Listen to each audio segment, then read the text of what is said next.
Joli Nusdan so'rashgan ekan, ustoz, siz nega kasal bo'lmaysiz deganda, qornim ochib, ishtaham tortmagunicha yemayman. Yesam to'yib yemayman va yeganimni oshqozonimda ko'p ushlab turmayman degan ekanlar. Ya'ni hamma sog'ligimni sababi ovqatlanish tartibiga rioya qilganimdan deyaptilar-da.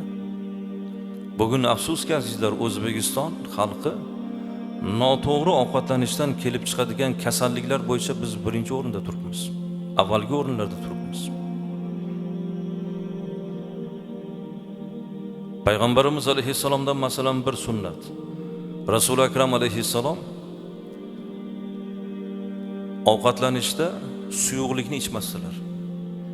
Bir muddat avval ichardilar. Ovqatlangandan keyin yana bir muddat o'tkazib keyin ichardilar. Ovqatlanish jarayonida suyuqlik ichmasdilar. Nega? Bugun buni fan isbot qilyapti. Ovqatlanish bilan suyuqlikni ichish ovqatni bo'tqaga aylantirib hazm qobiliyatini qiyinlashtiradi. Ovqatni kaloriyasini ketkazib yuboradi. Hazm qobiliyati qiynaladi. Rasul akram sallallohu alayhi vasallamni qarang. Oddiy bitta sunnatdagi sog'likka bo'lgan Rasulullohni e'tiborlang.